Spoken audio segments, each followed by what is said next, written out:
most of the memories I can share probably leave you saying something to yourself along the lines of, oh, what a funny group of little kids.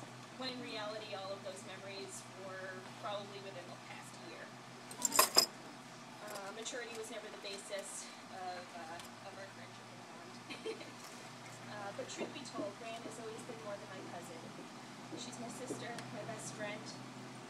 Most importantly, she has been and always will be my hero. Anything I have ever pursued in life or been successful at has been my personal attempt to follow in Raeannes' footsteps. You are literally my favorite person in the world, and I love you more than you'll ever know. Tommy, I will admit that it's my own personal character flaw that I am often wary of meeting new people. I think I anticipate that people will judge me, but from the first time I met you in Boston, and at every family gathering thereafter, I have always felt comfortable around you, and like you were always one of the family, and certainly no one to be cautious of getting to know. And anybody who gets to know you is lucky. I attribute that to your warm heart, your genuine kindness and openness. There is no one I would be happier to welcome into our family, especially as the husband of my best friend. Also,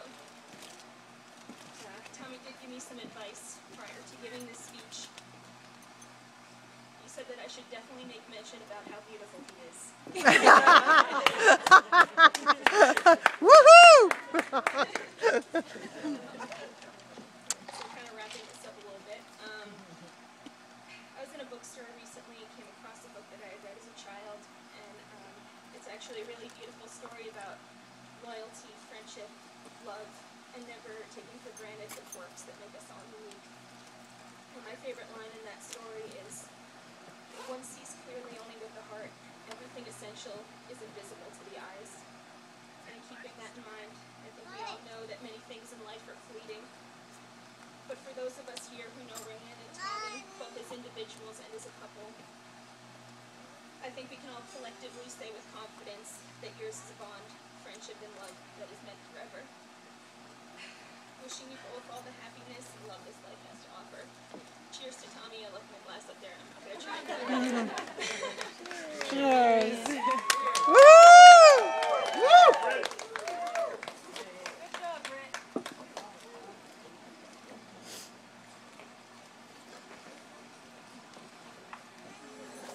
Who learned?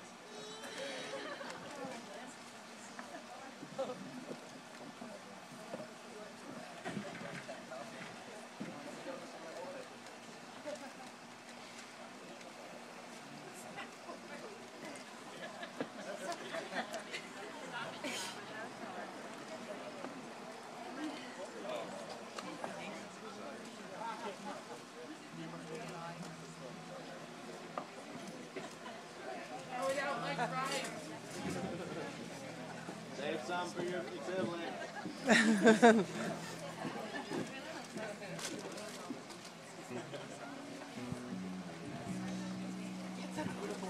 What kind of candy is it, John?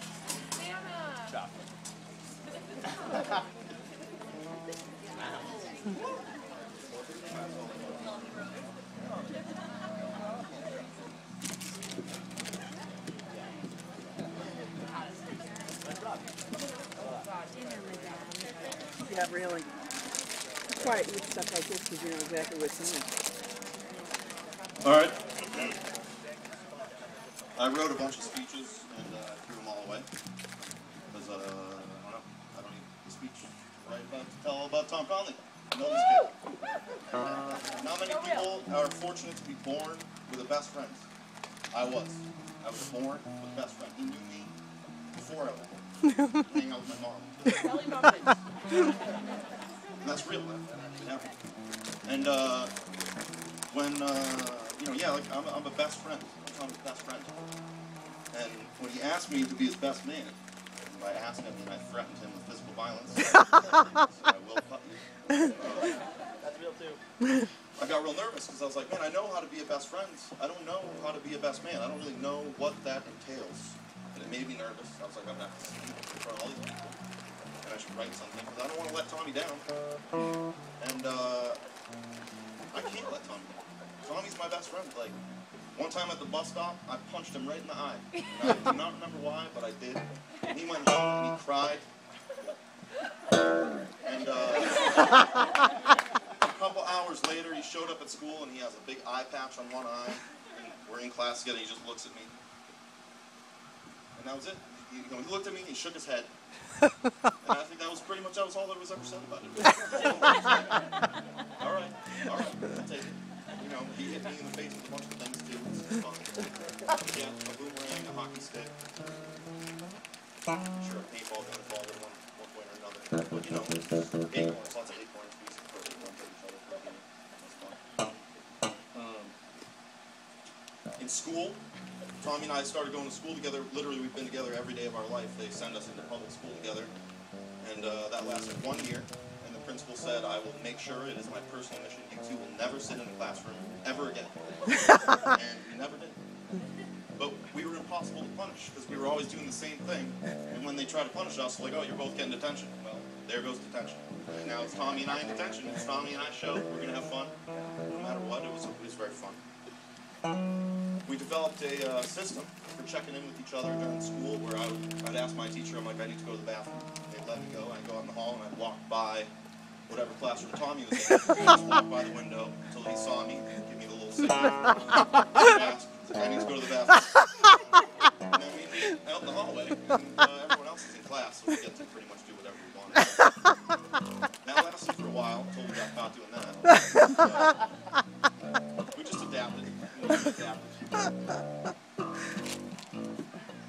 So, at a certain point, Tommy began dating girls, which surprised all of us. But he never let a girl between us, ever. I mean, my 15th birthday, you know, that was one thing that's fun. But there was all these girls, you know, and it didn't matter. Tommy and I were best friends. And then, when Raeannes came in the picture, all of a sudden I was like, wait a minute, like, there's somebody that you're putting with us. Like, there's someone who's in the club. And it became real apparent. It was like, a little unnerving. I was like, wait a minute, what's going on? Like, nobody's in this club. Nobody's ever been in this club. And now there's someone in this club. And, it's Raeannes. And, at first I was, you know, I don't know what to make of it. I'd never dealt with it before. And then through various times of Raeannes and I hanging out on our own, because Tommy's like in the shower or something. You know, Raeannes and I are just kicking it by ourselves. I'm like, actually, yeah, Raeannes in the club. Like, Raeannes is one of us. And she's officially now a Patriots fan, for the record. Sorry, family, but yeah, into it now. You can't get out. That was part of the document they signed. I don't know if you guys knew that. And yeah, I think that the best man is Tommy Conley, and he makes me a better friend. He makes me a better man, and Raeannes is making him a better man, which then makes all of us better men in return. So to say, I heard you say you bring nothing to the table, and that's not true. It's like no one's ever even gotten to sit at this table, and you bring a lot to it. And I like that you're here. Welcome to like my family. This is a great wedding. I'm really glad that I'm here. I don't miss anything. Oh yeah, by the way, I gave the candy out because Tommy taught me that, a trick, that if you give people candy, they will pay more attention to you when you're public speaking. I learned that at Purdue. It's very expensive. It's very expensive. And yeah, I love you both. I'm really happy that this is happening. Congratulations.